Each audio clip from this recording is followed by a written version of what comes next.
The candlelight in the great hall of Ashcombe Manor flickered, as if it already knew something terrible was about to happen. Elena Marsh stood at the edge of the ballroom, her hands cold, her heart pounding against her ribs like a trapped bird. She was not supposed to be here. Not really. Not as herself. She was here to destroy a man she had never met. Her aunt's words from that morning still rang in her ears. You will stand up at that table, and you will tell every person in that room what the Voss family truly is. You will make sure the Duke never forgets your face. Do this, Elena, and your father's debts disappear. Refuse, and we lose everything. Elena had not slept the night before. She had turned the plan over and over in her mind, searching for another way, but there was none. Her father's small tailoring shop had been drowning in unpaid loans since his illness began. The men who held those debts were not patient men. They had already sent letters with threats folded quietly between polite words. Her aunt, Dora Whitfield, had seen an opportunity in that desperation, and she had seized it without mercy. Dora had an old grudge against the Voss family, one that stretched back further than Elena had been alive. She never explained the full truth of it, only that the Duke's mother, the late Duchess Margaret Voss, had wronged their family so terribly that the wound had never healed. Elena did not know if the story was true. She only knew that her aunt's eyes turned hard and glassy whenever the Duke's name was mentioned, and that hardness frightened her more than any debt collector ever could. Now Elena stood in a borrowed gown of pale blue, stitched hastily by her own hands the night before, feeling like an impostor among silk and jewels. The other guests moved around her in slow, elegant circles, their laughter light and practiced, their eyes sharp enough to cut. She heard whispers already. Who is that girl? She does not belong here. Look at her hands, rough as a servant's. She swallowed the humiliation and reminded herself why she had come. Just get through it, she told herself. Say the words. Sit down. Go home. Save your father. A soft chime rang through the hall, calling the guests to dinner. Elena's stomach turned into a knot of ice. She followed the crowd toward the long dining room, where a table stretched impossibly far beneath a ceiling, painted with clouds and golden light. Candles burned in silver holders down its length, and the scent of roasted meat and warm bread drifted through the air, though Elena felt too sick to notice hunger. She found her seat near the far end of the table, exactly where her aunt had instructed. From there, she would have a clear view of the head of the table, where the Duke himself would sit. Elena had never seen him before tonight. She had imagined him as a cruel, cold man, someone easy to hate, someone who deserved whatever humiliation she was meant to deliver. It would be simpler that way. Easier to say cruel words to a monster than to a man. But when Duke Alaric Voss finally entered the room, Elena's carefully built anger wavered. He was not what she expected.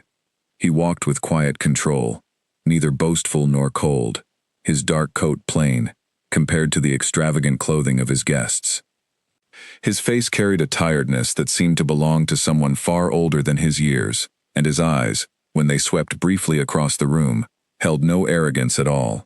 If anything, he looked like a man enduring an obligation, rather than enjoying a celebration. He took his seat at the head of the table, and the dinner began. For a while, Elena managed to hide behind polite silence, picking at her food, listening to the idle chatter of nobles discussing horses, marriages, and distant wars that meant nothing to her. She caught pieces of gossip about the Duke, none of it kind. Some said he was cursed. Others said he had never recovered from his mother's death 2 years earlier. A few claimed he kept her chair at the table completely untouched, as if she might return to sit in it again. Elena glanced toward the empty seat beside the Duke.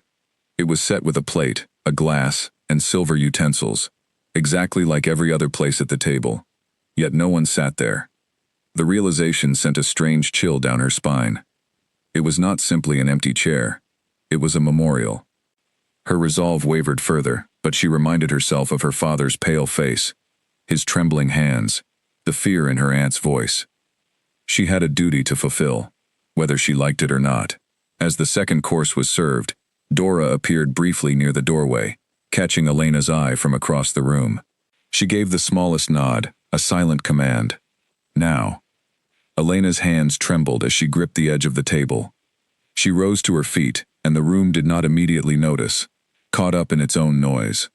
She cleared her throat, but no sound came. She tried again. "Excuse me," she said, her voice thin, but carrying just enough to draw attention. Conversations faltered. Heads turned. "I have something to say." The Duke lifted his gaze toward her, calm and unreadable.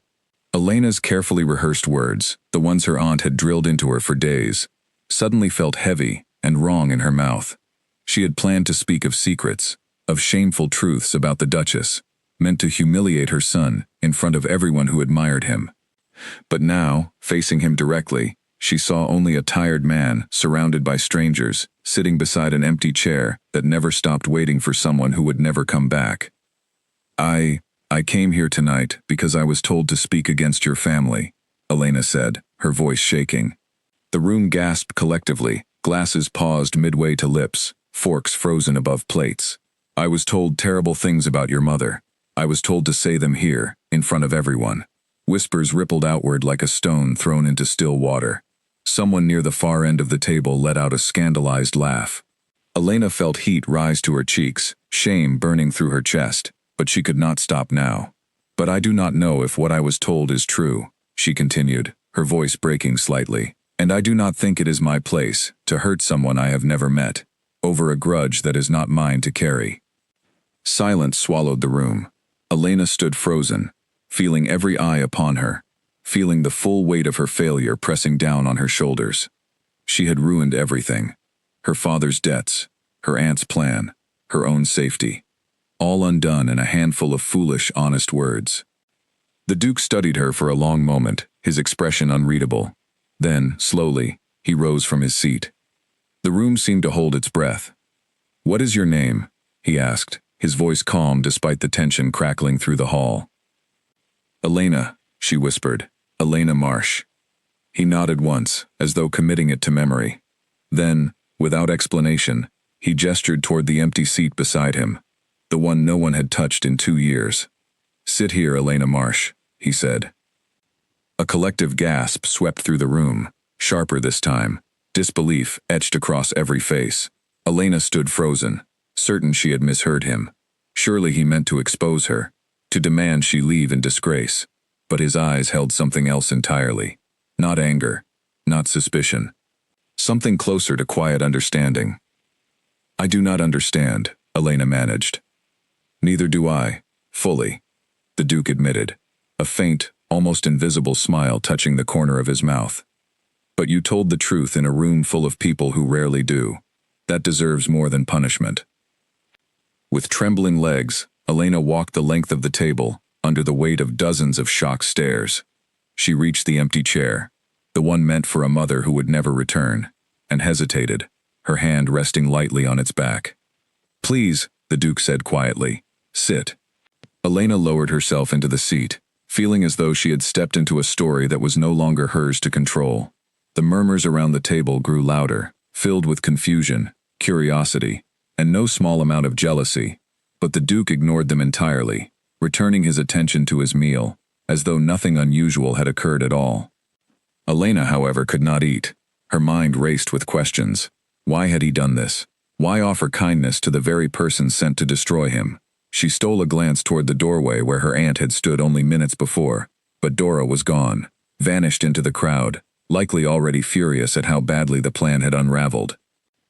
Elena did not know it yet, but she had just stepped into the center of a story far larger than shame, than revenge, than debts owed and grudges nursed for years.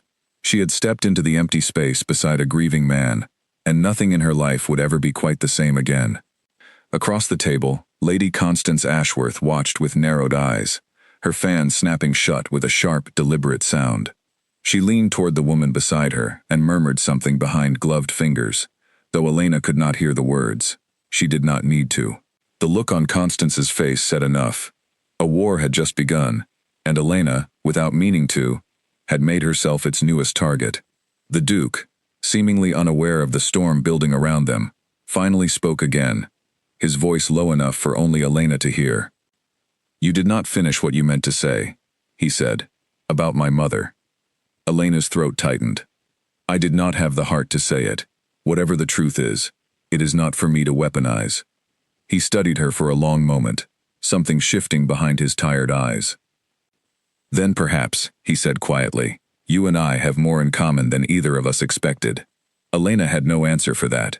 She only sat there, in a dead woman's chair, beside a man she had been sent to hurt, feeling the entire course of her life quietly bending in a direction she could never have predicted. Outside the tall windows of Ashcombe Manor, the night grew darker, and somewhere beyond the estate's iron gates, Dora Whitfield stood in the shadows, watching the warm glow of candlelight through the glass, her jaw clenched tight with fury. Whatever she had planned for this evening had failed completely. And a failed plan, Elena would soon learn, was far more dangerous than a successful one. The morning after the dinner, Ashcombe Manor buzzed with a kind of energy it had not felt in years. Servants whispered in corners while polishing silver that did not need polishing. Stable hands exchanged knowing glances as they brushed horses that had already been brushed twice. Word of what happened at the table had spread through every hallway before the sun had even fully risen, growing more exaggerated with each retelling. Elena, meanwhile, sat quietly in the small guest room she had been given for the night, staring at her own reflection in a cracked mirror propped against the wall. She had not planned to stay. She had expected to be thrown out into the cold the moment dinner ended, humiliated and empty-handed, forced to explain her failure to her furious aunt. Instead, a servant named Millie had gently guided her to a modest but comfortable room, insisting that the Duke himself had given instructions for her to remain until morning. Elena barely slept. Every time she closed her eyes, she saw the Duke's calm, tired face, the way his eyes had studied her without judgment, the strange warmth hidden beneath his exhaustion.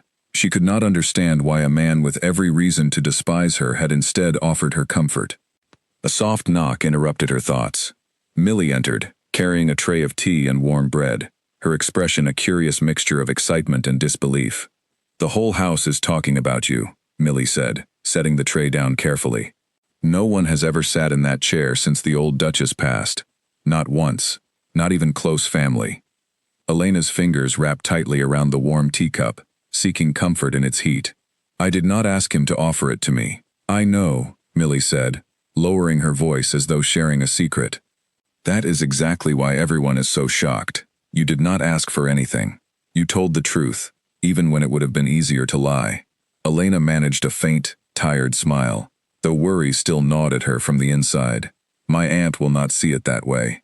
She sent me here to embarrass him, not to become the subject of gossip myself." Millie's expression grew serious.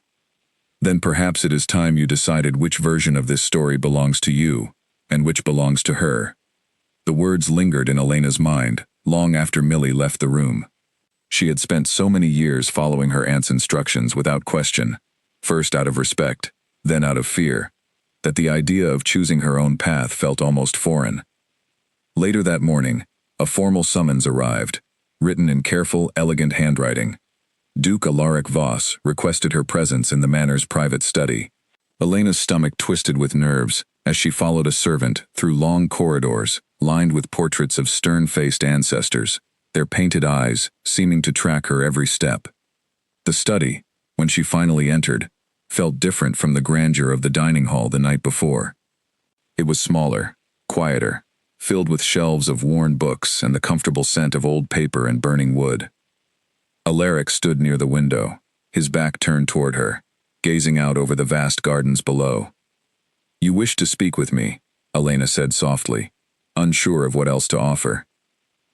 He turned, and for the first time, Elena saw him without the weight of formal ceremony surrounding him.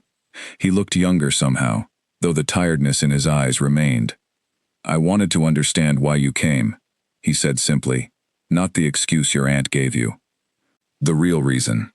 Elena hesitated, torn between loyalty and honesty. She thought of her father, weak and fading in his sickbed, of the debts threatening to swallow what little remained of their small life together. "My father is dying," she finally admitted, her voice trembling. "Not quickly, but slowly, and the debts left behind by his illness have grown far beyond what we can repay. My aunt promised that if I humiliated you publicly, those debts would disappear. I did not want to do it. I had no other choice." Alaric listened without interrupting, his expression unreadable but attentive. When she finished, he was quiet for a long moment, as though weighing her words carefully. "Debts owed to whom?" he asked. "Mr. Harlan Cobb," Elena answered. a moneylender in the lower district. He has grown impatient. He has sent men to our door more than once. A flicker of something crossed Alaric's face, gone as quickly as it appeared. I know the name, he said, not favorably. Elena's heart pounded. Please, do not misunderstand. I am not asking for your help. I only wanted you to know the truth, since you asked for it. I did not offer you my mother's seat out of pity, Alaric said, his tone firm, but not unkind. I offered it because you showed more honesty in one moment than most people in that room manage in a lifetime. That is not something I take lightly. Elena did not know how to respond. She stood in silence, watching him carefully, searching for some sign of deception, some hidden motive behind his kindness. She found none. Why do you keep her chair? Elena asked quietly, unable to hold back the question any longer. Your mother's, I mean. Alaric's jaw tightened slightly, though his voice remained steady. Because she was the only person who ever truly saw the difference between duty and desire in this family. When she died, that seat became the only place in this house where I still felt like myself, rather than simply the duke everyone expects me to be. Elena felt an unexpected ache of sympathy rise in her chest. Whatever grudge her aunt carried against this family, whatever old wound fueled her hatred, it clearly had nothing to do with the man standing before her now. I am sorry for your loss, Elena said softly. Alaric studied her for a long moment before responding. You are the first person outside my closest staff to say those words without expecting something in return. The conversation shifted after that, growing lighter despite the heaviness of its beginning. Alaric asked about her father's tailoring shop, and Elena found herself speaking more freely than she expected, describing the small shop with its shelves of fabric, the quiet hours spent stitching beside her father as a child, the pride she felt whenever a customer left wearing something made by their own hands. Alaric listened intently, occasionally asking questions that revealed genuine curiosity rather than polite obligation. For a brief moment, Elena forgot the fear that had brought her to Ashcombe Manor in the first place. Their conversation was interrupted by a sharp knock at the study door. A tall man entered without waiting for permission, his expression carrying the same aristocratic coldness Elena had noticed among many of last night's guests. He glanced at Elena with open disdain before addressing Alaric directly. Cousin, the man said, his voice dripping with barely concealed disapproval. The staff tell me you have given the seamstress's daughter a place at your table. Surely you understand how this looks. Alaric's expression hardened almost imperceptibly. Edmund, this is Elena Marsh. Elena, my cousin, Edmund Voss. Edmund offered the barest nod of acknowledgement before returning his attention to Alaric. The family name carries weight, Alaric. Entertaining strangers with unclear intentions, especially one connected to old grudges, invites unnecessary scrutiny. Elena's intentions were made clear last night, Alaric replied evenly. More clear, in fact, than most of the guests who attended out of obligation, rather than sincerity. Edmund's lips thinned into a tight line. He turned toward Elena once more, his gaze sweeping over her with cold calculation. I hope, for your sake, that your honesty extends further than last night's performance. With that, he departed, as abruptly as he had arrived, leaving a tense silence in his wake. Forgive my cousin, Alaric said after a moment. He believes appearances matter more than truth. It is a common affliction among those who have never had to fight for anything real. Elena managed a small, uncertain smile. He is not entirely wrong to be suspicious. My family did come here with intentions to harm your name. Intentions inherited from your aunt, Alaric corrected gently. Not intentions you carried in your own heart. There is a difference, and I intend to remember it. Their conversation gradually settled into a more comfortable rhythm, though the weight of the previous night's events still lingered beneath the surface. Eventually, Alaric offered to have Elena escorted home, along with a promise that he would personally look into the situation involving Harlan Cobb, though he made no grand declarations, no dramatic vows of rescue. His offer felt measured, careful, and somehow more trustworthy because of its restraint. As Elena prepared to leave Ashcombe Manor that afternoon, she caught sight of her aunt waiting near the estate's front gates, arms crossed, expression thunderous. Elena's stomach tightened with dread as she approached. You ruined everything, Dora hissed the moment Elena was within earshot. Do you understand what you have done? You were supposed to humiliate him, not become his personal charity case. I told the truth, Elena said, standing taller than she expected herself capable of. I could not bring myself to hurt a man who has done nothing to deserve it. He is a Voss, Dora spat, as though the name alone justified endless cruelty. That is more than enough. What did his family truly do to ours? Elena demanded, years of unanswered questions finally spilling free. You have never given me a real explanation. Only anger. Dora's expression flickered, something like old pain briefly surfacing beneath her fury, before hardening once again into cold resolve. That is not your concern. Your concern is fixing what you broke. I am not going to hurt him again, Elena said firmly. Not for you. Not for anyone. Dora's eyes narrowed dangerously. Then you may find your father's debts collected far sooner than either of us would like. The threat hung heavy in the air between them, sharp and unmistakable. Elena felt fear coiled tightly in her chest, yet beneath that fear, something new had begun to take root, something steadier and more defiant than she had ever allowed herself to feel before. As the carriage carried her away from Ashcombe Manor that evening, Elena glanced back at the towering estate, its windows glowing warmly against the darkening sky. Somewhere within those walls, a grieving duke had shown her unexpected kindness, and somewhere within herself, Elena had discovered a courage she never knew she possessed. She did not yet know how deeply her fate had already become entangled with his, nor how far her aunt was willing to go to sever that connection before it could grow any stronger. 3 days passed before Elena heard from Ashcombe Manor again, and in that time, her small home above her father's shuttered tailoring shop felt more like a besieged fortress than a place of comfort. Harlan Cobb's men had come twice already, their knocks growing sharper each time, their patience visibly thinning. Elena's father, weak and pale beneath layers of blankets, had insisted on rising from his bed to speak with them himself, though the effort left him coughing so badly that Elena feared he might not recover his breath at all. You should not have gone to that dinner, he whispered one evening, his voice barely more than a rasp. Whatever your aunt promised you, it was never worth the risk. I had no choice, Elena said, smoothing the blanket over his thin shoulders. But something happened there, father. Something I do not fully understand yet. She told him carefully about the empty chair, about the Duke's unexpected kindness, about the strange warmth she had felt in his presence, despite everything her aunt had told her to expect. Her father listened quietly, his tired eyes studying her with a mixture of concern and something else, something that looked almost like recognition. Voss, he murmured softly, almost to himself.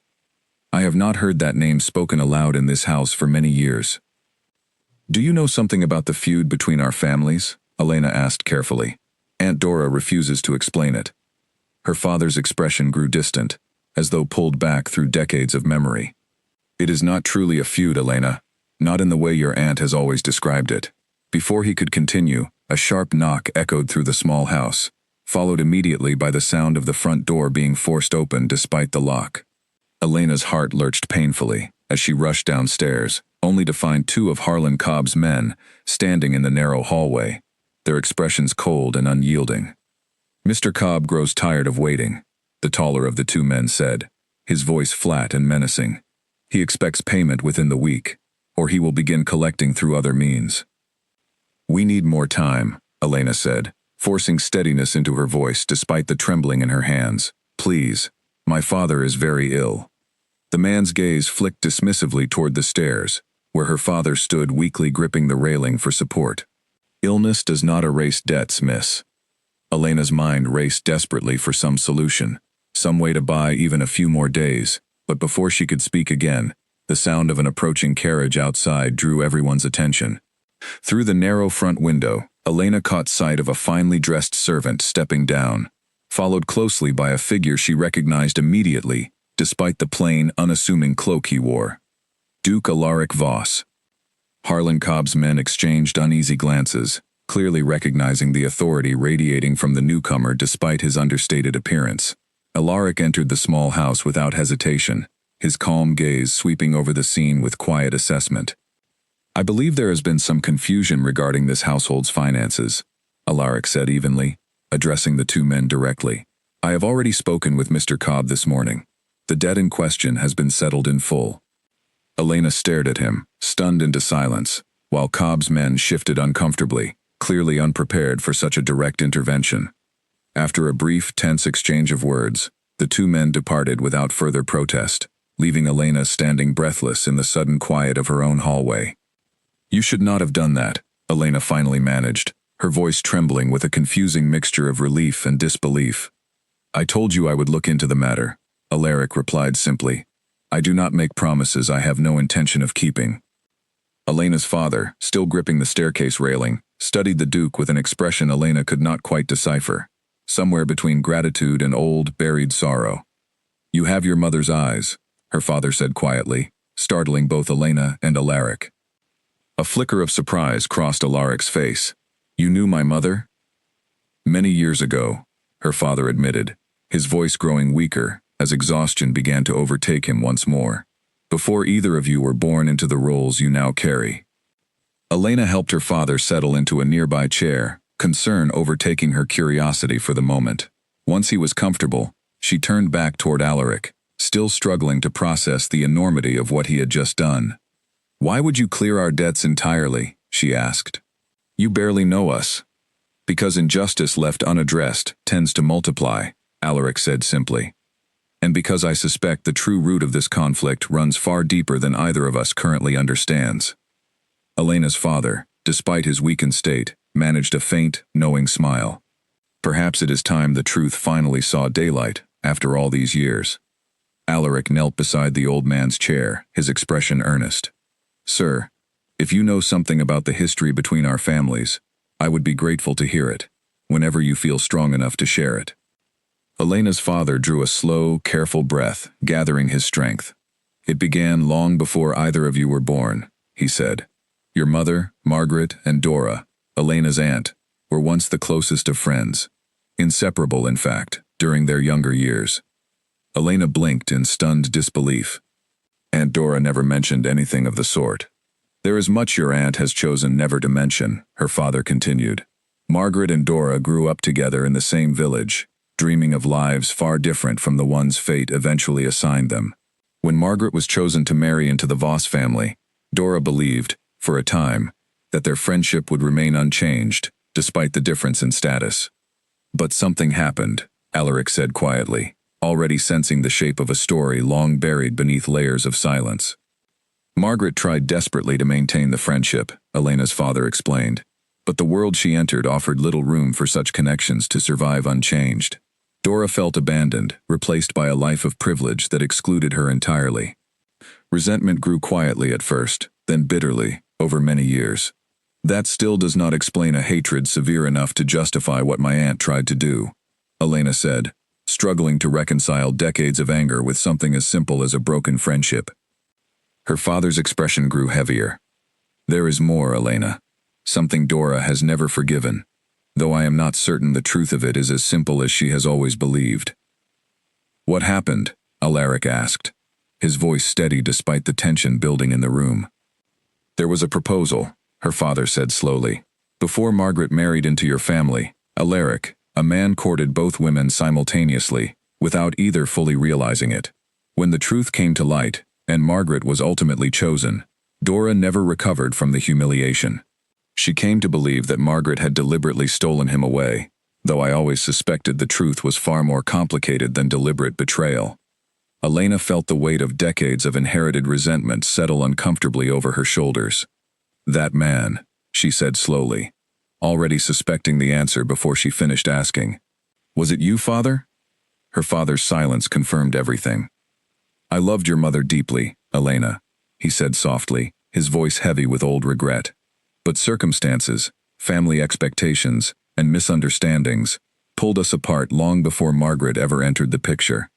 Dora never believed that. She convinced herself, over many years, that Margaret's happiness had come directly at the cost of her own."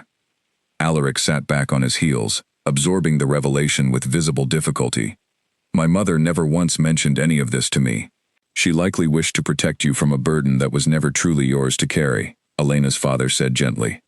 The room fell into a heavy, contemplative silence, each person present grappling with the sudden unraveling of a story, far more complicated than either Elena or Alaric had ever imagined. Elena studied the Duke carefully, searching for any sign of anger or blame directed toward her family, but found only quiet understanding reflected in his tired eyes. "None of this justifies what my aunt attempted to do," Elena finally said. "Old heartbreak does not excuse deliberate cruelty." "No," Alaric agreed, "it does not. But perhaps it explains why forgiveness has remained so difficult for her to find." Elena's father reached out weakly, resting a trembling hand over Elena's own. "Whatever happens next, promise me you will not carry this grudge forward the way your aunt has. It has cost enough already." "I promise," Elena whispered, blinking back unexpected tears. Alaric rose to his feet, his expression thoughtful. "I believe it is time I spoke with Dora Whitfield directly," he said, "not with anger, but with the truth she has avoided for far too long." "She will not welcome that conversation," Elena warned. "Perhaps not," Alaric agreed, "but avoiding difficult truths has clearly caused enough damage already.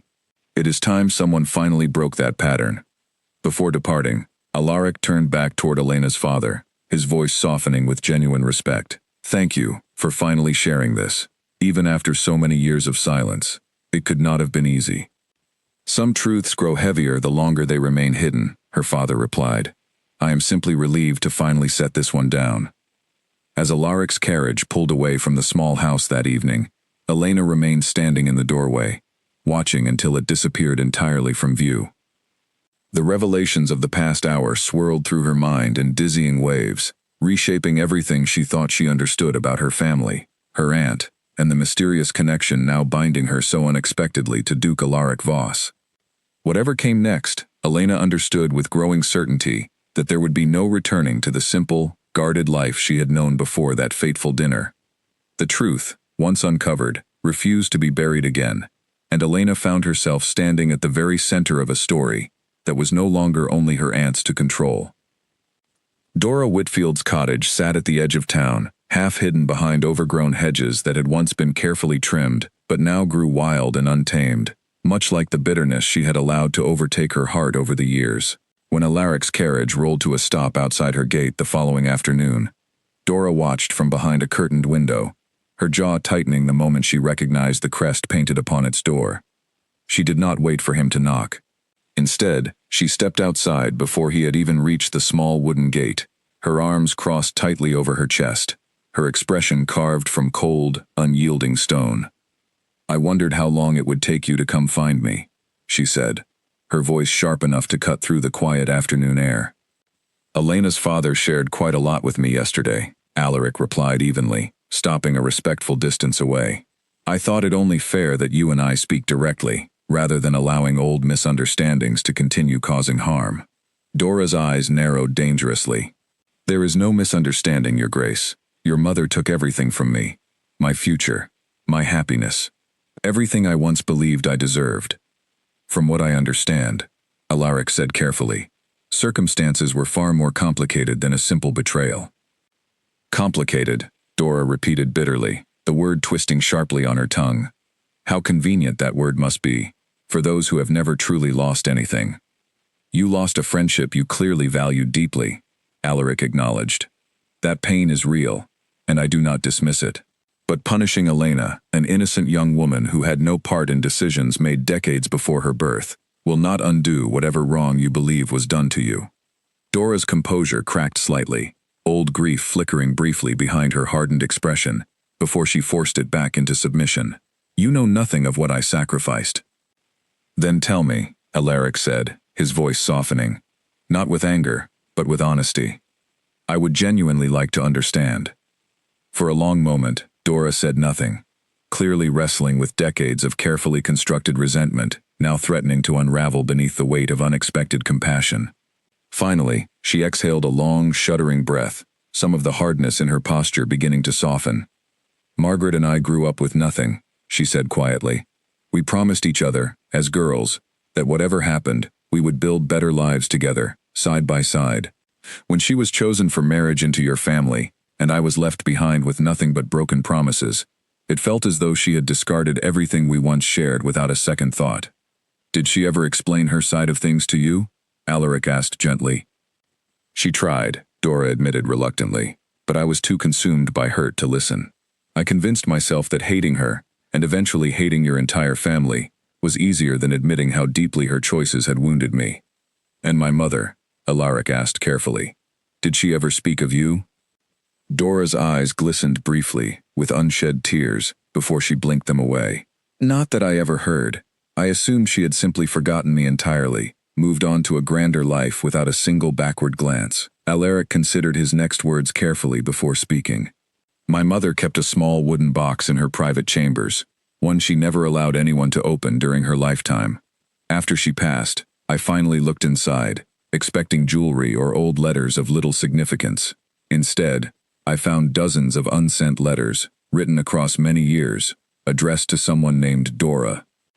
Dora's breath caught sharply in her throat. That cannot be true. I did not understand their significance until now, Alaric admitted. She never sent them.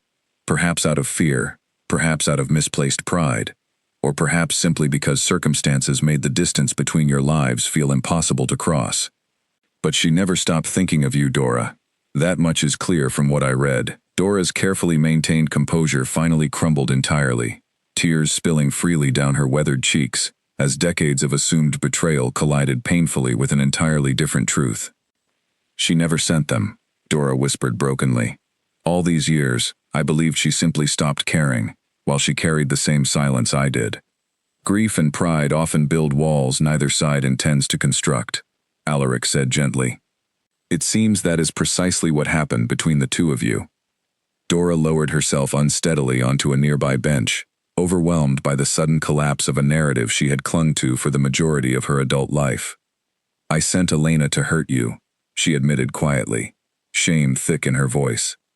I convinced myself it was justice, long overdue. Instead, I nearly destroyed an innocent young woman's future, over a misunderstanding I never bothered to question. You can still make amends, Alaric said. Elena still cares for you, despite everything. That is not something to take lightly. Dora looked up at him, her eyes red-rimmed and raw. Why are you being so kind to me, after everything I attempted? Because holding on to anger has clearly cost this family enough already, Alaric replied simply. I would rather see it end here, with understanding, than continue any further. Meanwhile, back at Ashcombe Manor, Elena found herself once again seated in the quiet study, though this time under far different circumstances. She had been summoned not for interrogation, but for what Alaric's staff described only as an important matter requiring her presence.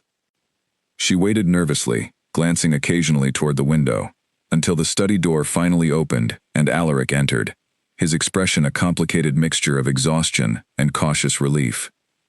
I spoke with your aunt, he said without preamble. Elena's stomach tightened immediately. And, the truth is far more tragic than either of us realized, Alaric said, settling into the chair across from her. He proceeded to explain everything, the unsent letters, the decades of misunderstanding, the friendship broken not through deliberate cruelty, but through pride, silence, and unfortunate circumstance. Elena listened in stunned silence, feeling years of inherited resentment shift uncomfortably within her chest. All of this happened because two women were too proud to speak honestly with each other? It seems so, Alaric confirmed. Your aunt is devastated, Elena. I believe she finally understands the damage her assumptions have caused, not only to your family, but to herself as well. Elena absorbed this information slowly, memories of her aunt's harsh words and cold demands now colored by a far more complicated understanding of buried grief. I do not know if I can forgive her immediately, Elena admitted. But I understand her a little better now, at least. That is often the first step toward healing, Alaric said gently. A comfortable silence settled between them, broken eventually by Elena's quiet curiosity. What will happen now, between our families? Alaric considered the question carefully before responding. I believe it is time old wounds were finally allowed to close, rather than continuing to fester beneath layers of silence and misplaced blame. And between us? Elena asked hesitantly, immediately regretting the boldness of her own question. Alaric's gaze softened, something warm flickering behind his tired eyes. I would like to continue getting to know you, Elena Marsh, if you are willing. Not out of obligation, and certainly not out of pity, but because our conversations these past few days have brought a kind of honesty into my life that has been sorely missing for quite some time. Elena felt warmth spread through her chest, despite her earlier nervousness. I would like that as well. Their quiet moment was interrupted by the sound of hurried footsteps approaching the study door. Millie appeared, slightly breathless, her expression urgent. Your Grace, forgive the interruption, she said quickly. Lady Constance Ashworth has arrived unannounced, and she is demanding an audience immediately. Alaric's expression shifted subtly, weariness returning to his features. I suspect I already know the nature of her visit. Who is Lady Constance? Elena asked, though something in Alaric's reaction already hinted at trouble. A woman my family has long hoped I would eventually marry, Alaric admitted reluctantly. A match built entirely on social convenience, rather than genuine affection. Elena's stomach twisted uncomfortably at the news, though she quickly reminded herself that whatever connection was growing between herself and the Duke remained fragile and new, certainly not something she could reasonably expect to compete against long-established family arrangements. Perhaps I should leave, Elena offered quietly. No, Alaric said firmly, surprising her with the certainty in his voice. Stay, if you are comfortable doing so. I have grown rather tired of allowing others to dictate the direction of my life.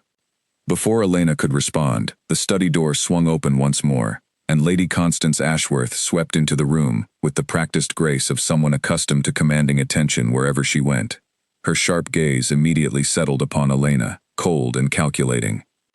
I see the rumors were accurate, Constance said icily. The seamstress's daughter has made herself quite comfortable within these walls. Elena is a welcome guest, Alaric replied evenly, his tone leaving little room for argument. Constance's lips curled into a tight, humorless smile. A guest. How generous a word for someone originally sent here to humiliate you, Your Grace. Circumstances have changed considerably since that evening, Alaric said. As I suspect you are already well aware, given how quickly gossip travels through this house. Constance's gaze flicked briefly toward Elena, sharp and assessing, before returning to Alaric. The family expects an announcement soon, Alaric. Our engagement has been discussed for years. Surely you do not intend to jeopardize that arrangement over a passing infatuation. My personal affairs are no longer subject to family committee, Alaric replied firmly. I have made no formal commitment to you, Constance, and I do not intend to make one born purely out of obligation. Constance's composure flickered dangerously, though she quickly masked it beneath practiced elegance. You may regret dismissing this opportunity so carelessly, Your Grace. Her gaze shifted once more toward Elena, colder and more pointed this time. And you, Miss Marsh, would do well to remember exactly how quickly favor within these walls can shift. With that final, thinly veiled warning, Constance turned sharply and exited the study, leaving behind a tense, uneasy silence. Elena exhaled slowly, unsettled by the clear threat hidden beneath Constance's polished words. She does not seem the type to accept rejection quietly. No, Alaric agreed grimly. She is not. I suspect this is far from the last we will hear from Lady Constance Ashworth. Elena glanced toward the study window, watching Constance's carriage depart down the long gravel drive, a growing sense of unease settling uncomfortably in her chest. Whatever fragile peace had begun forming between Elena's family and the Voss household, it seemed a new, more dangerous obstacle had already emerged to threaten it. In the weeks that followed Lady Constance's visit, Elena found herself spending increasing amounts of time at Ashcombe Manor, though never without a careful awareness of the watchful eyes that seemed to track her every movement through its long, echoing corridors. Some servants greeted her warmly, having heard of her honesty at that fateful dinner. Others regarded her with quiet suspicion, unsure what to make of a seamstress's daughter suddenly welcomed into the highest circles of the household. Elena's father's health, though still fragile, had shown small signs of improvement since the weight of unpaid debts had finally been lifted from their household. He spent his mornings seated near the window of their small home, watching the street below with quiet contentment, occasionally asking Elena about her latest visit to the manor, with a curiosity that reminded her, more than ever, of the man he must have been before illness and hardship had worn him down. He asks about you often, Elena told Alaric one afternoon, as they walked together through the manor's expansive gardens, the late summer air warm and fragrant with blooming roses. I believe speaking the truth about the past has lightened something within him. I am glad to hear it, Alaric replied. Secrets carry a particular kind of weight. I have felt that weight myself since my mother's passing. Elena studied him carefully, noticing how his shoulders seemed to carry less tension than they had during their earliest conversations. "You seem different lately," she observed. "Lighter, somehow." "I believe I finally understand her a little better," Alaric admitted. "Reading those unsent letters after speaking with your aunt revealed a side of my mother I never fully appreciated during her lifetime. She carried her own private griefs quietly, much like I have learned to do." Their conversation was interrupted by the sound of approaching footsteps along the garden path. Edmund Voss appeared, his expression carrying its usual air of disapproval, though today it seemed sharper, more deliberate than mere passive judgment. "Cousin," Edmund said, barely acknowledging Elena's presence. "A word, if you have a moment." Alaric excused himself briefly, and Elena watched from a respectful distance as the two men exchanged low, tense words near a nearby hedge. Though she could not hear the full conversation, Edmund's sharp gestures and Alaric's increasingly rigid posture suggested the discussion was far from pleasant. When Alaric returned, his expression had darkened considerably. "Edmund has learned of my decision to formally reject the arrangement with Lady Constance," he explained. "He believes it will bring shame upon the family name, particularly given rumors circulating about my growing friendship with you." "Friendship," Elena repeated softly, testing the word carefully, uncertain if it fully captured whatever had been steadily growing between them these past weeks. Alaric's gaze met hers directly, warmth and honesty mingling openly in his expression for the first time. "Perhaps friendship is no longer the most accurate word," he admitted quietly. "Though I confess, I am unsure how else to describe something I have never truly experienced before." Elena's heart quickened at his words, though before she could respond, a servant approached hurriedly, delivering an urgent message that pulled Alaric's attention immediately away. "Your Grace, forgive the interruption," the servant said breathlessly. "There has been an incident at the Eastern Tenant Farms. Several buildings have caught fire." Alaric's expression shifted instantly into focused concern. "How severe?" "Serious, Your Grace, though thankfully no lives appear to have been lost. The tenants suspect the fire was no accident." Elena's stomach twisted uneasily at the implication. "Who would deliberately harm your tenants?" Alaric's jaw tightened as understanding dawned across his features. "I suspect Lady Constance's family may have decided that subtlety was no longer an effective strategy." Without hesitation, Alaric organized an immediate response, gathering staff and resources to assist the affected tenants. Elena insisted on accompanying him, refusing to remain idly behind while others suffered. Together they rode toward the Eastern Farms, arriving to find smoke still curling from the charred remains of two small barns, though thankfully the tenant families themselves remained unharmed, gathered together in shocked, frightened clusters. Alaric moved through the wreckage with calm efficiency, offering reassurance, organizing temporary shelter, and promising swift assistance in rebuilding what had been lost. Elena found herself equally useful, comforting frightened children and elderly tenants, her earlier nervousness replaced by quiet, determined purpose. As evening settled over the smoldering farms, Alaric finally allowed himself a moment of rest, sitting heavily upon an overturned crate while surveying the damage with visible exhaustion. "This was deliberate," he said quietly, more to himself than to Elena. "A message, clearly intended for me." "You believe Lady Constance's family is responsible?" Elena asked, settling beside him. "I cannot prove it yet," Alaric admitted, "but the timing feels far too convenient to dismiss as mere coincidence." Elena felt a fresh wave of concern wash over her. If that is true, this conflict may grow far more dangerous than either of us anticipated. Alaric turned toward her, his expression serious, despite the exhaustion etched across his features. "I do not wish to place you or your family in further danger, Elena. Perhaps it would be wiser for us to distance ourselves until this situation resolves itself."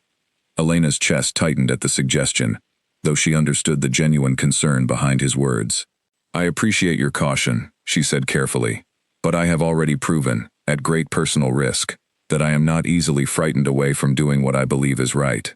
I do not intend to abandon that conviction now." A faint, weary smile touched Alaric's lips, despite the gravity of their surroundings. "I suspected you might respond that way." Their quiet moment was interrupted by the arrival of a local magistrate, summoned to investigate the fire's origins.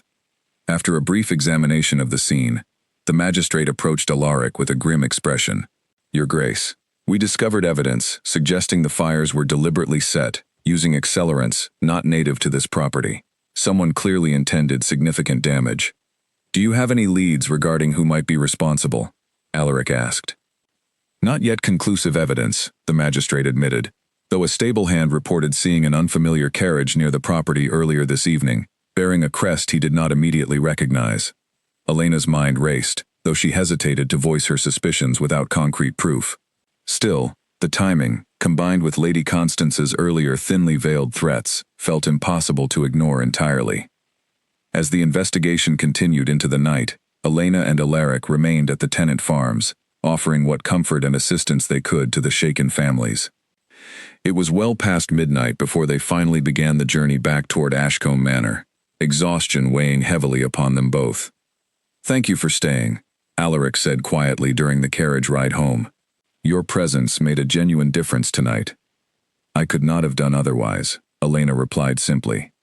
Alaric studied her for a long moment, something tender and unspoken passing between them in the quiet darkness of the carriage. Elena, whatever challenges lie ahead, I find myself increasingly grateful that you walked into my life, even under such unusual circumstances. Elena felt warmth spread through her chest, despite the day's exhausting events. As am I, she admitted softly. Their conversation drifted into comfortable silence as the carriage rolled steadily through the darkened countryside, though beneath that quiet comfort, both of them understood clearly that whatever conflict had been set into motion by Lady Constance's wounded pride was far from finished. If anything, tonight's events suggested it had only just begun. Back at Ashcombe Manor, as Elena finally prepared to return home for the evening, a folded note was discovered tucked discreetly beneath the front door. Unsigned but chillingly direct in its message.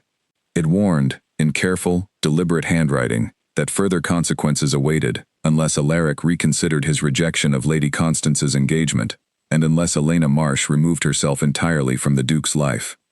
Alaric read the note with quiet, controlled fury, his earlier exhaustion replaced by sharpened determination. This ends now, he said firmly. Whatever games Lady Constance's family intends to play, I will not allow fear to dictate decisions that rightfully belong to me alone. Elena, though frightened by the clear threat now hanging over her own safety, felt a steady resolve settling firmly within her chest as well. Whatever dangers lay ahead, she understood, with growing certainty, that she was no longer willing to retreat quietly into the shadows, regardless of the risks involved. The days following the fire at the Tennant Farms passed with a tension that seemed to settle over Ashcombe Manor like a heavy fog, refusing to lift. Alaric doubled the household security, stationing additional guards along the estate's outer boundaries, and instructing his staff to remain vigilant against any unfamiliar visitors. Elena, though grateful for his caution, found herself constantly glancing over her shoulder whenever she traveled between her father's small home and the manor, unable to shake the unsettling feeling of being watched. It was during one such journey, as her carriage rolled along the quiet road connecting town to the estate, that Elena first noticed the unfamiliar rider, trailing at a careful distance behind them.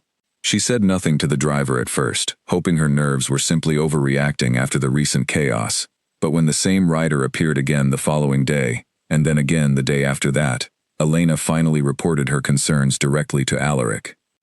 You are certain it is the same rider each time? Alaric asked, his expression grave, as they sat together in the manor's private study. As certain as I can be, Elena confirmed. Dark cloak, gray horse, always maintaining the same careful distance. Alaric's jaw tightened. I will assign additional guards to accompany your carriage from now on. I should have insisted on this sooner.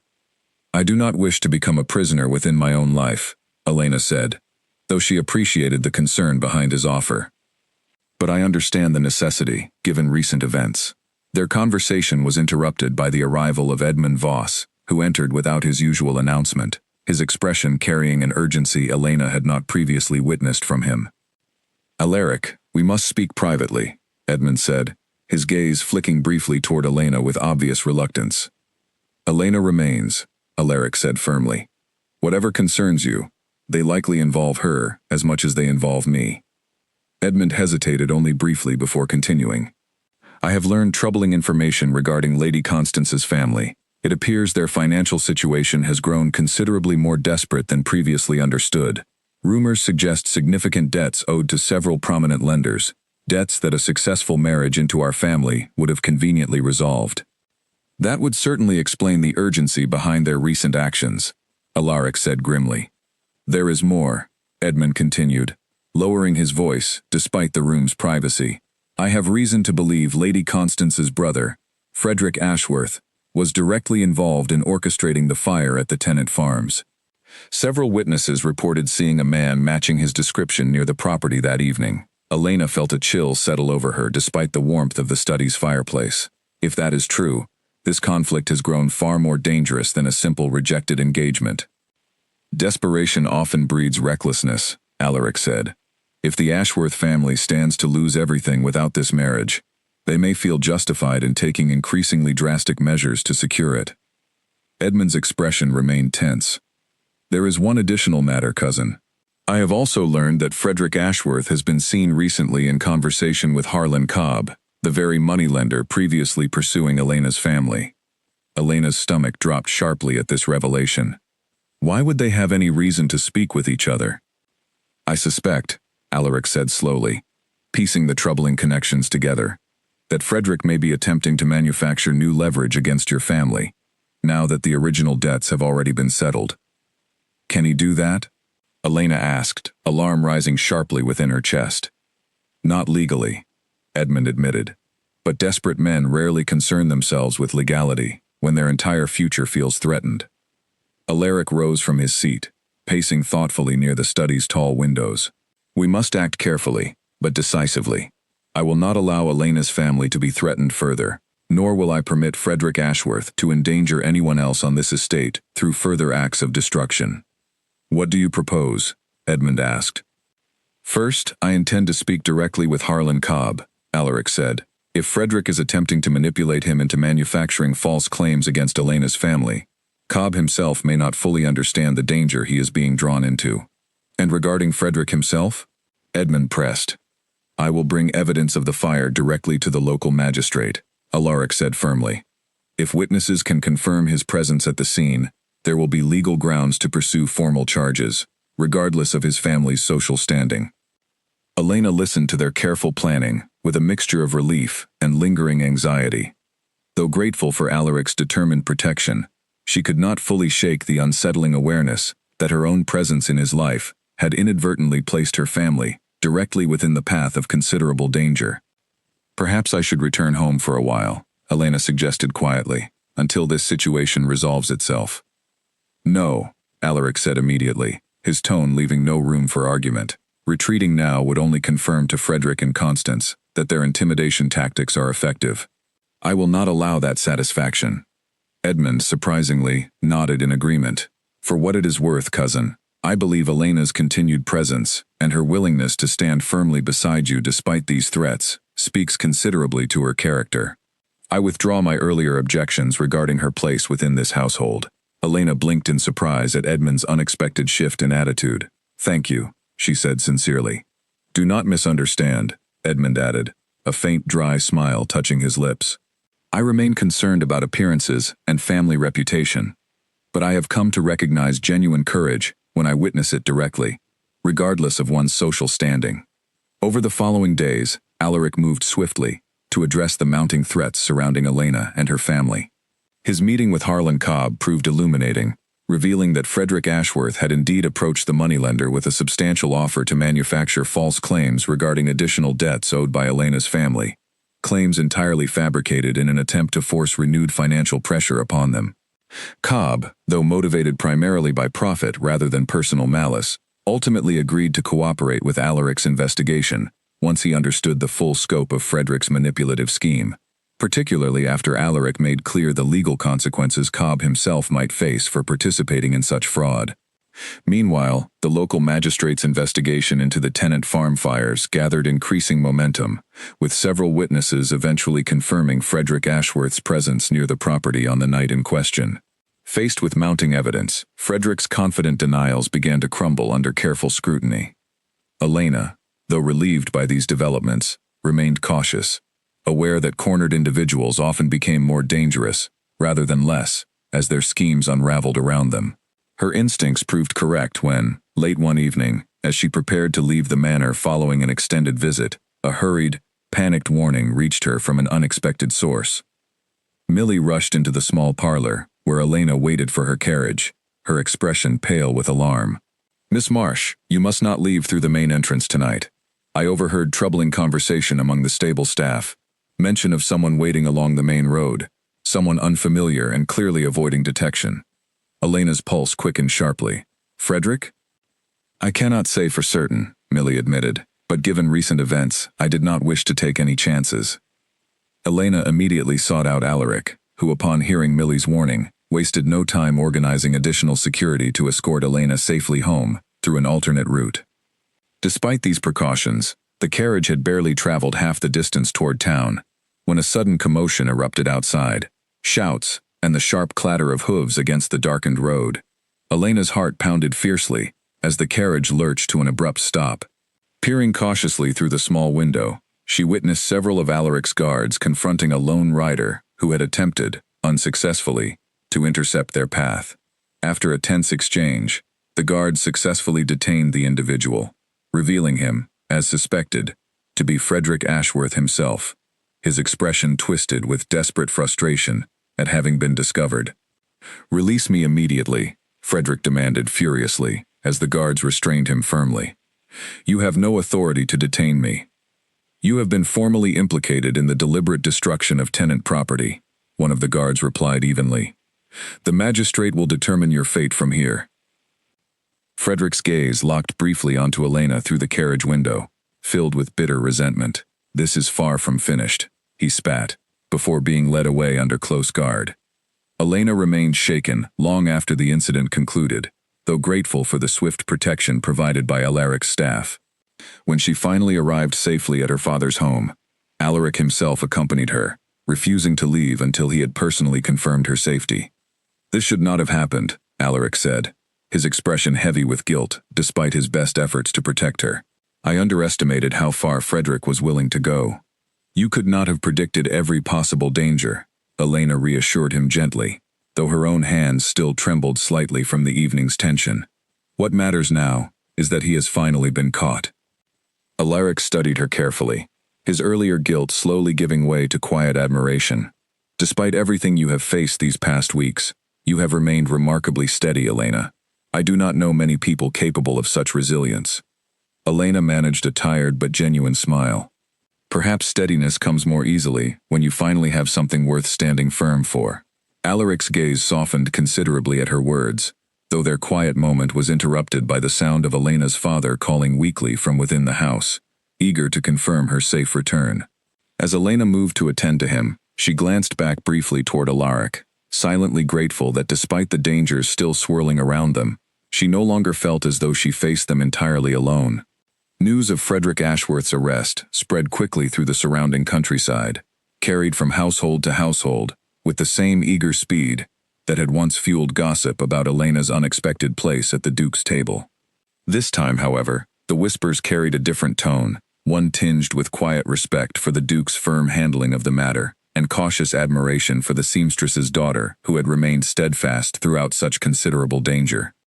Lady Constance, faced with her brother's public disgrace and the collapse of her family's carefully constructed scheme, withdrew entirely from local society, retreating to a distant relative's estate to avoid the mounting scandal. Elena felt no satisfaction in witnessing the family's downfall, only quiet relief that the immediate danger had finally passed. With the threat of Frederick's interference removed, life at Ashcombe Manor gradually settled into a calmer, more hopeful rhythm. Elena continued visiting regularly. Her presence no longer met with suspicion, but rather welcomed warmly by most of the household staff, who had come to genuinely respect her honesty and quiet resilience throughout the preceding weeks. Dora Whitfield, too, began slowly rebuilding her relationship with Elena, though the process remained tentative and often uncomfortable. One afternoon, as Elena sat with her aunt in the small, sunlit kitchen of Dora's cottage, the older woman finally addressed the guilt that had clearly weighed upon her since learning the truth about Margaret's unsent letters.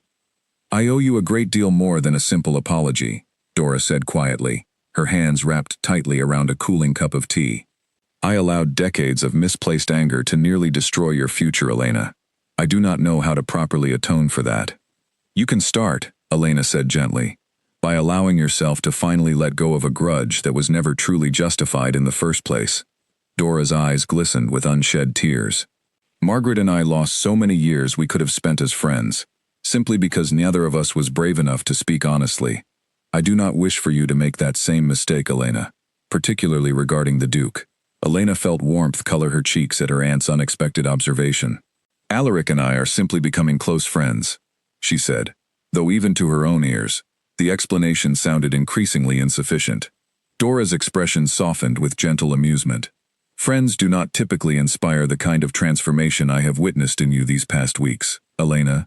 Nor do dukes typically risk their family's entire social standing for the sake of mere friendship.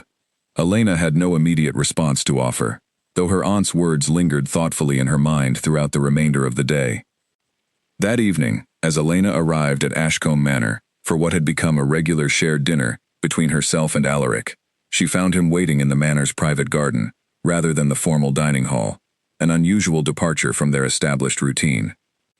I thought perhaps we might dine somewhere quieter tonight, Alaric explained, gesturing toward a small table set beneath a canopy of blooming wisteria, illuminated softly by lantern light. Somewhere away from watchful eyes and formal expectations. Elena smiled, settling comfortably into the offered seat. This is lovely, Alaric. Their dinner passed pleasantly, filled with easy conversation and comfortable silences, a stark contrast to the tension that had defined so many of their recent encounters. As dessert was cleared away, Alaric grew unusually quiet, his expression thoughtful as he studied Elena carefully across the small table. Elena, he began carefully, these past weeks have brought more challenges than either of us anticipated when you first walked into that dining hall, uninvited by fate, sent there under false pretenses. They certainly have, Elena agreed softly. Yet despite every obstacle, Alaric continued, I find myself more certain than ever regarding my feelings toward you. Feelings that have grown far beyond simple gratitude for your honesty, or admiration for your resilience. Elena's heart quickened as she listened, hardly daring to hope for the words she suspected were coming. I love you, Elena Marsh, Alaric said simply, his voice steady, despite the vulnerability evident in his expression. Not out of obligation, nor rebellion against family expectations, but because you have shown me, more clearly than anyone else ever has, the difference between duty and genuine connection. Tears gathered unexpectedly in Elena's eyes, though they carried none of the fear or uncertainty that had defined so much of her recent life. I love you as well, Alaric, she admitted softly. I have for some time now, though I hardly believed such feelings could be possible, given how we first came to know each other. Alaric reached across the table, gently taking her hand in his own. Then perhaps it is time we allowed those feelings to guide us forward, regardless of whatever obstacles society may still attempt to place before us. Their quiet, tender moment was interrupted by the sound of hurried footsteps approaching along the garden path. Millie appeared, breathless and clearly distressed, her expression carrying an urgency that immediately dispelled the evening's romantic atmosphere. Your Grace, Miss Marsh, forgive the intrusion, Millie said quickly. A messenger has just arrived from town. Elena's father has taken seriously ill. They fear he may not survive the night. Elena's heart plummeted sharply, all warmth from moments before, instantly replaced by cold, desperate fear. I must go to him, immediately. I will accompany you, Alaric said without hesitation, already rising from his seat. Together, they raced through the darkened countryside, Elena's mind consumed entirely by fear for her father's failing health. Upon arriving at the small house, they found Dora already present, having been summoned earlier, her expression grim as she kept vigil beside Elena's father's bedside. His breathing has grown increasingly shallow, Dora said quietly, as Elena rushed to her father's side. The physician believes his heart is simply too weak to continue much longer. Elena knelt beside the bed, gently taking her father's frail hand in her own. His eyes fluttered open weakly at her touch, a faint, tired smile crossing his pale lips. Elena, he whispered softly, I am glad you came. I am here, Father, Elena said, fighting to keep her voice steady despite the tears threatening to spill freely. I am not going anywhere. Her father's gaze shifted briefly toward Alaric, standing respectfully near the doorway. "Take care of her," he said weakly, his voice barely audible. "She deserves happiness, after everything she has endured." "I intend to spend the rest of my life ensuring exactly that," Alaric replied solemnly, stepping closer to offer whatever comfort he could. Elena's father's gaze softened further as understanding passed silently between the two men. "Then, I can finally rest peacefully," he murmured, his eyes slowly drifting closed once more. Throughout the long night that followed, Elena remained steadfastly beside her father, holding his hand as his breathing grew increasingly faint. Dora stayed close as well, offering quiet comfort, while Alaric remained nearby, present but respectfully unobtrusive during such an intimate, painful vigil. Just before dawn, Elena's father's breathing finally ceased entirely, his passing gentle and peaceful, surrounded by those who loved him most. Elena wept quietly, grief overwhelming her despite the months of preparation she had unknowingly undergone as her father's health steadily declined. Dora embraced her tightly, tears mingling between them as decades of estrangement finally dissolved entirely beneath shared sorrow. "He was a good man," Dora whispered, "far better than I ever gave him credit for, during all those years of misplaced anger." Alaric, too, offered quiet comfort, remaining steadily by Elena's side throughout the difficult days that followed, helping arrange a modest but dignified funeral service, attended by an unexpectedly large gathering of townsfolk who had come to respect the quiet tailor and his devoted daughter. In the weeks following her father's passing, Elena found herself leaning increasingly upon Alaric's steady presence, grateful beyond words for a companionship that had grown from such unlikely, complicated beginnings into something genuinely unshakable. Though grief remained heavy within her heart, she found unexpected comfort in knowing that her father had passed peacefully, finally freed from decades of financial hardship and unspoken regret, and reassured that his daughter's future remained secure within the care of someone who truly loved her. Autumn settled gently over Ashcombe Manor in the months following Elena's father's passing, painting the surrounding hills in warm shades of amber and gold. Grief remained a quiet companion throughout Elena's days, though it gradually softened into something gentler, a tender remembrance rather than a sharp, consuming wound. Alaric remained steadily present throughout this difficult period, offering comfort without ever pressuring her toward forced recovery, allowing Elena the space she needed to heal naturally. Dora, too, had transformed considerably since the revelations surrounding Margaret's unsent letters. She visited Elena frequently, their relationship gradually rebuilding into something warmer and more genuine than it had ever been throughout Elena's childhood. The bitterness that once defined her aunt's every word had softened into quiet reflection, occasionally punctuated by shared laughter, as old memories of Elena's father resurfaced during their conversations. One crisp autumn afternoon, as golden leaves drifted lazily across the manor's expansive gardens, Alaric requested Elena's presence for what he described only as an important matter requiring her attention. Elena arrived to find him waiting near the same wisteria canopy where he had first confessed his feelings months earlier, though this time, his expression carried a nervous energy she had not previously witnessed from him. "You seem unusually anxious today," Elena observed, settling beside him on a stone bench overlooking the colorful gardens. "I have something important to ask you," Alaric admitted, his voice carrying uncharacteristic hesitation. "Something I have carefully considered for quite some time now." Elena's heart quickened with anticipation, though she remained patiently silent, allowing him the space to continue. Alaric knelt slowly before her, producing a small velvet box from within his coat pocket. Elena's breath caught sharply as understanding dawned across her features. "Elena Marsh," Alaric began, his voice steady, despite visible emotion. "From the very first moment you stood at that dinner table, refusing to speak cruelty you did not believe, I recognized something extraordinary within you. Since then, you have shown me courage, honesty, and resilience beyond anything I ever expected to find within my own life. I do not wish to spend another day without you fully beside me, not simply as a guest within these walls, but as my equal partner, in every sense of the word. Will you marry me?"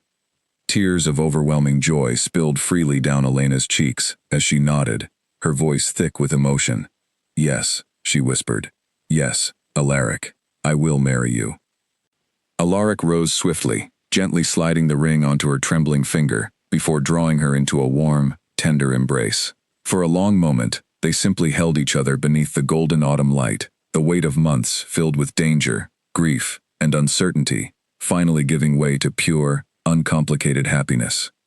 News of their engagement spread quickly, though this time, the reaction throughout the surrounding community carried far more warmth than the scandalized whispers that had once accompanied Elena's unexpected arrival at Ashcombe Manor. Townsfolk who remembered her father fondly celebrated the match enthusiastically, viewing it as a fitting, hopeful conclusion to a story that had captured local attention for months.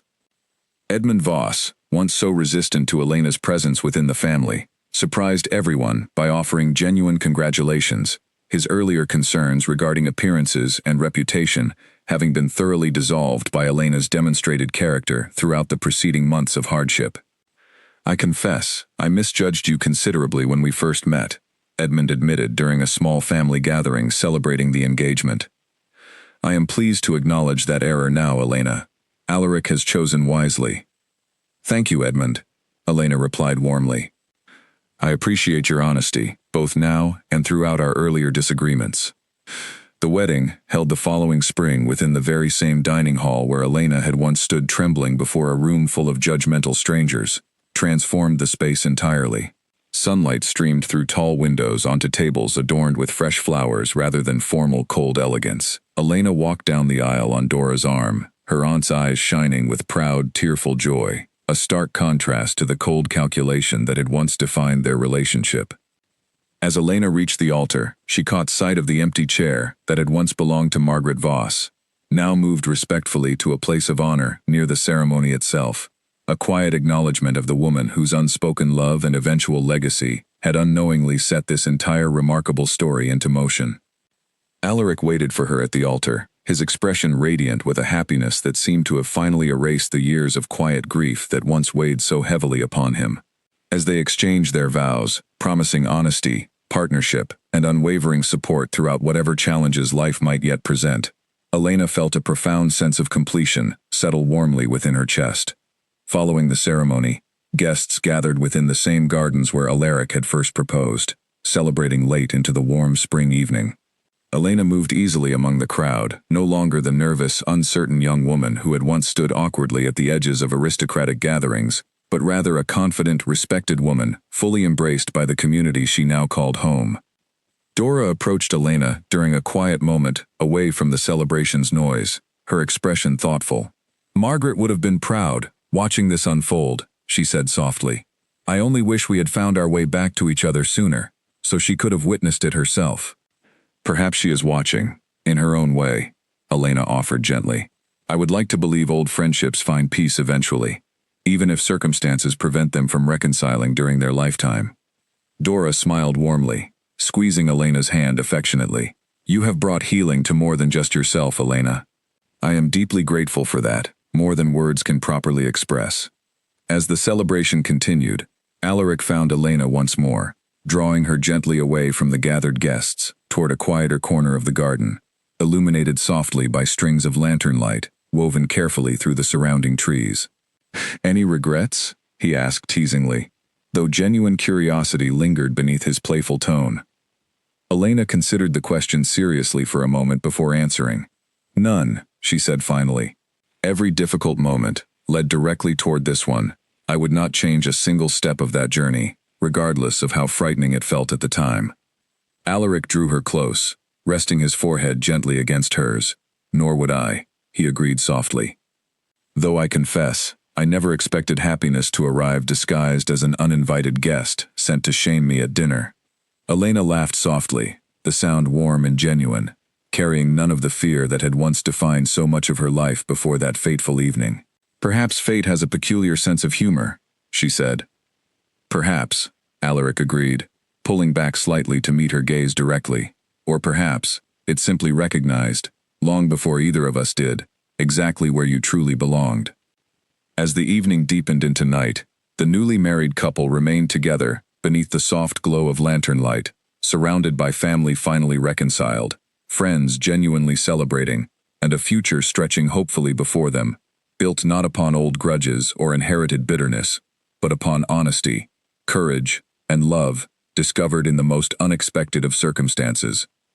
The empty chair that had waited patiently for 2 long years finally served its true purpose that spring evening, not as a monument to grief, but as the quiet beginning of a new family legacy, one built upon the very honesty that had first brought Elena and Alaric together beneath candlelight so many months before. 2 years passed, and Ashcombe Manor had changed in ways few could have predicted on that first tense evening, when Elena arrived as an unwelcome stranger. The manor now bustled with a warmth it had lacked for a very long time, its halls filled with laughter, rather than cold formality. Its gardens tended not merely for appearance, but for genuine enjoyment, by everyone who called the estate home. Elena had taken on new responsibilities within the household, establishing a modest workshop within one of the manor's unused rooms, where local seamstresses and tailors could gather, share skills, and receive fair commissions for their work. It had begun as a small tribute to her father's memory, but it had grown steadily into something far larger, providing steady income and dignified employment to dozens of families throughout the surrounding villages who had once struggled the way her own family had. Alaric supported the endeavor wholeheartedly, often visiting the workshop himself to review its progress, though Elena suspected his visits carried as much personal enjoyment as genuine oversight. He had grown considerably lighter over the years, the heavy grief that once defined his every movement, replaced gradually by a steady, contented confidence that those who had known him during his mother's illness barely recognized. Dora, too, remained a constant presence within their lives, her relationship with Elena deepening into something resembling the close bond she had once shared, decades earlier, with Margaret Voss.